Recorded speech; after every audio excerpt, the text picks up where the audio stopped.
সম্ভব আপনারা এটা সুরাহা করুন।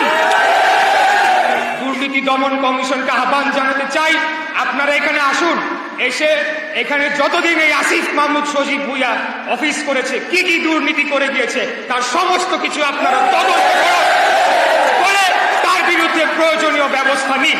এই ধরনের দুর্নীতিবাজ প্লিজ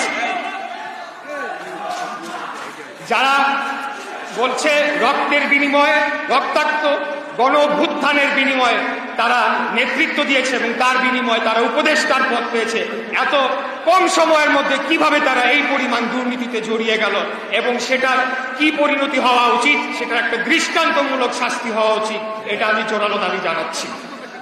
আর আমি আরেকটি কথা বলতে চাই সরকারের উদ্দেশ্যে, যে আমাদের আপনারা যদি ধরে নেন যে এই আন্দোলনকে আপনারা এভাবে আপনারা অগ্রাহ্য করে যাবেন, তাহলে কিন্তু এই আন্দোলন পার হয়ে রাজপথে অবস্থান করবে। আপনাদেরকে আমি আবারও বিনীতভাবে অনুরোধ জানাচ্ছি, যত দ্রুত সম্ভব আপনারা এটার সুরাহা করুন। কেন আপনারা কাল বিলম্ব করছেন? কিসের জন্য আপনারা এখানে কাল ক্ষেপণ করছেন?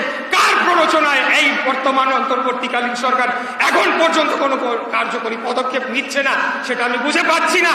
আপনারা পদক্ষেপ নিন, আমাদেরকে মুক্তি দিন, জনগণকে মুক্তি দিন, আপনারাও শান্তিতে থাকুন। অন্যথায় যতক্ষণ না পর্যন্ত আপনারা এটা সুরাহা করবেন, আমি আপনাদেরকে বারে বারে বলেছি, আবারও বলছি, নিশ্চিতভাবে বলতে চাই, এই আন্দোলন থামার নয়, সেই সময় বহু আগে পার হয়ে গিয়েছে। এখান থেকে পেছনে ফিরে আসার কোন রাস্তা আপনারাই খোলা রাখেন নাই। অতএব আজকে যে বেহাল দশা হয়েছে, নগর ভবনের যে অচল অবস্থা, সেটার জন্য একমাত্র দায়ী এই বর্তমান অন্তর্বর্তীকালীন সরকার, এর উপদেষ্টারা এবং বর্তমান প্রধান উপদেষ্টাও এটিকে এড়িয়ে যেতে পারেন না। তাই উনি সর্বজন শ্রদ্ধেয় ব্যক্তি, ওনাকে আমরা সবাই সম্মান করি। আমি ওনার উদ্দেশ্যে আবারও বলতে চাই, আপনি দয়া করে আপনি এই বিষয়টি আপনার নজরে আনুন এবং এটার একটা যৌক্তিক সুরাহা করার মধ্য দিয়ে আমাদেরকে, জনগণকে, ঢাকাবাসীকে মুক্তি দিন। এটাই আমার শেষ কথা। সবাই ভালো থাকবেন। আল্লাহ হাফেজ। অবশেষে আমি বলতে চাই, উপদেষ্টা জনাব আসিফ মাহমুদ বয়সে খুবই তরুণ, সামনে তাকে অনেক পথ পাড়ি দিতে হবে। কাজে জনগণের প্রতি শ্রদ্ধাশীল আচরণ, আদালতের রায়ের প্রতি সম্মান প্রদর্শন তার নিকট হতে কাম্য। অসত্য তথ্য দিয়ে জনগণকে বিভ্রান্ত করা তার কাজ নয়। কারণ এত অত্যাচার, নির্যাতন সহ্য করে যে সকল জনগণ তাদের নির্দিষ্ট লক্ষ্য হতে বিচ্যুতি হননি, তাদেরকে তিনি বিভ্রান্ত করতে পারবেন না।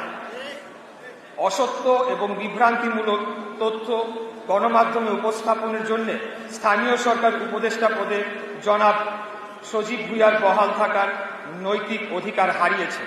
তিনি শপথ ভঙ্গ করেছেন। শপথ ভঙ্গ করার জন্য আমরা তার পদত্যাগ দাবি করছি।